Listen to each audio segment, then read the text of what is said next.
സ്വലാത്ത് ചൊല്ലുമ്പോൾ ശ്രദ്ധിക്കേണ്ട കാര്യങ്ങൾ എന്തെല്ലാം? പാട്ടിലും ബൈത്തിലുമൊക്കെയുള്ള സ്വലാത്തിന് വല്ല പ്രതിഫലവും കിട്ടുമോ? ചോദിച്ചിരിക്കുന്നത് അൽ റിഹാനയാണ്, മണക്കാട് നിന്ന്.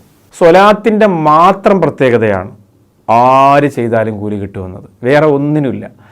അതായത് ഇപ്പോൾ സ്വലാത്ത് അത് ആർക്കും, ഏത് കുടിയനും ഏത് പെണ്ണുപിടിയനും ഏത് പാട്ട് പാടുന്നവനും ഏത് ഡാൻസ് കളിക്കുന്നവനും ഏത് അഭിനയിക്കുന്നവനും അവൻ്റെ നാവ് കൊണ്ട് മുഹമ്മദ് സല്ലല്ലാഹു അലൈഹി വസല്ലം എന്ന് പറഞ്ഞാൽ അവൻ അള്ളാഹു കൂലി കൊടുക്കുക, സല്ലല്ലാഹു അലാ മുഹമ്മദ് സല്ലല്ലാഹു അലൈഹി വസല്ലം.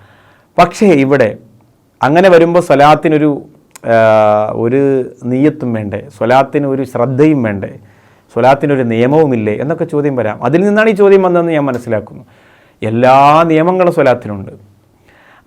അതനുസരിച്ച് ചൊല്ലിയാൽ കിട്ടുന്ന കൂലി മറ്റതിൽ നിന്ന് വളരെ വ്യത്യസ്തമാണ്. ഇപ്പോൾ ഞാൻ ഒതുവോടുകൂടി വളരെ അത്തഹിയാത്തിലൊക്കെ ഇരുന്ന് മനസ്സിൽ മദീനയൊക്കെ കൊണ്ടുവന്ന് പുന്നാര ഹബീബിൻ്റെ സ്നേഹമൊക്കെ കൊണ്ടുവന്ന് അസ്സലാത്തു വസ്സലാം അലൈക യാ റസൂലല്ലാഹ് 100 പ്രാവശ്യം പറയുന്നതും ഞാൻ വണ്ടി ഓടിച്ചുകൊണ്ടിരിക്കുമ്പോൾ സല്ലല്ലാഹു അലൈഹി വസല്ലം അങ്ങനെ പറയുന്നതും രണ്ടും തമ്മിൽ വ്യത്യാസമാണ്. അപ്പോൾ നമ്മൾ എത്രത്തോളം സ്വലാത്തിനെ മഹത്വവൽക്കരിച്ച് ചെയ്യുന്നുവോ അതിൻ്റെ ഗുണം വളരെ വലുതാണ്. അത് എണ്ണിയാൽ തീരൂല, അത്ര പ്രതിഫലമാണ്. നമ്മളത്ര ഇഖ്ലാസിൽ അക്ഷരത്തെറ്റൊന്നുമില്ലാതെ വളരെ ഭവ്യതയോടെ ഹൃദയ സാന്നിധ്യത്തിൽ ചൊല്ലുന്ന സ്വലാത്തിന് കിട്ടുന്ന കൂലി നമുക്ക് കണക്കാക്കാൻ പറ്റില്ല. മറ്റതിനും കൂലിയുണ്ട്.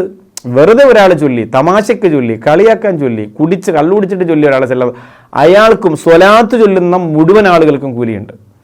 അതിലുപരി ഇഖ്ലാസോടുകൂടിയും ശ്രദ്ധയോടുകൂടിയും വുളുവോടുകൂടിയും ശുദ്ധിയോടുകൂടിയും ചൊല്ലിയാൽ അതിന് ഓരോന്നിനും പ്രതിഫലം കൂടുതലാണ്.